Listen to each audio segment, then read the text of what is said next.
In this video, we are going to look at the pulmonary circulation. But before we go to the pulmonary circulation, if you've not watched our previous videos on the topography of the heart and detailed gross anatomy of the heart, I will encourage you to go back and watch those videos so that this video will make sense to you. And also, I will encourage you to go to our website and download free PDFs so that you will get to understand better what I'll be explaining in this video. Before we understand better about the pulmonary circulation, in the cardiovascular system, we have three classic kinds of circulations. So we have what we call the systemic circulation, we have the pulmonary circulation, and we have another classic kind of circulation which is called the coronary circulation. In subsequent videos, we are going to explain in detail about the systemic and the coronary circulation. But in this video, we are going to look at the pulmonary circulation. When we talk about the pulmonary circulation, this is basically how the blood moves right throughout the heart, goes to the lung and come back to the heart. Now, why is this particular circulation important? Every blessed moment you are breathing in, and whenever you breathe in, you are breathing in air that contains oxygen. And this oxygen is what your body cells or tissues need for survival. So the pulmonary circulation is ensuring that oxygen is being taken up into the blood.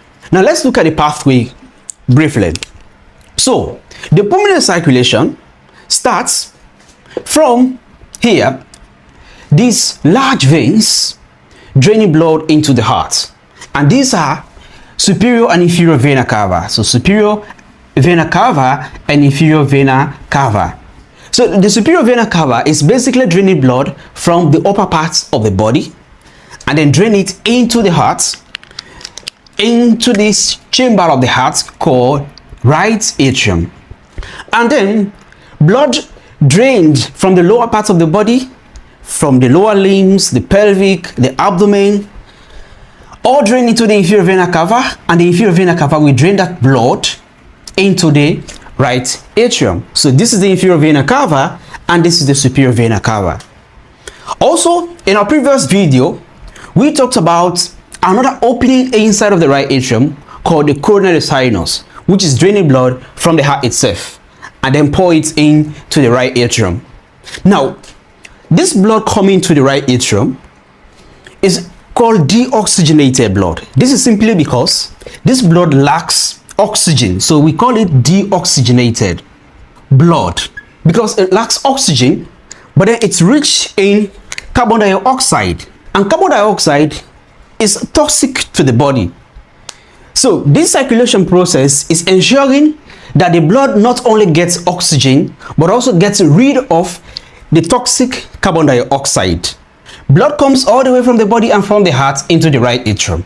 Now this blood is going to move into the right ventricle through this opening here called the right atrioventricular orifice.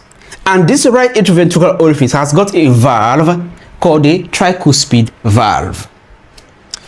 So deoxygenated blood rich in CO2 will move into the right ventricle from the right atrium.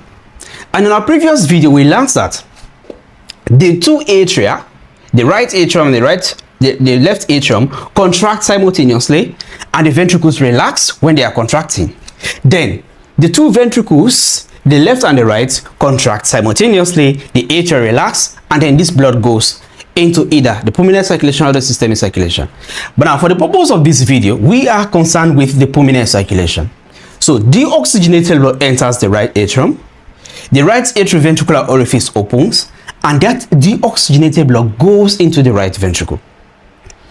Then the right ventricle is then going to contract and send this deoxygenated blood into the pulmonary trunk. Now, between the right ventricle and the pulmonary trunk, there is also a valve here. This is to ensure that this blood pumped into the pulmonary circulation don't go back, so to prevent backflow of this blood. And this valve is called the semilunar valve. Now, when this blood comes into the pulmonary trunk, the blood is now going to be sent to both lungs. You know, we have two lungs, one on the left and one on the right. So the pulmonary arteries are the ones taking this blood to each of the lungs. So we have one of the pulmonary arteries bringing the blood to the right lung. Now take note of this. You know, in our introductory video, we talked about arteries, veins, and capillaries. And a lot of people usually refer to arteries as blood vessels that carry oxygenated blood. But in this case, this is an exception in the cardiovascular system. So, not all arteries carry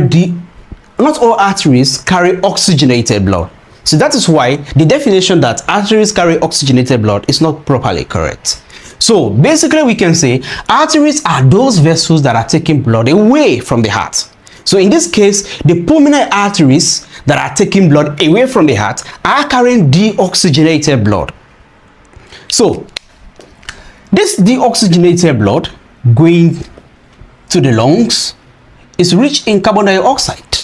So the deoxygenated blood will come to the lungs via the pulmonary arteries. Now let's look at a very important structure here inside the lungs. So let us view this structure here.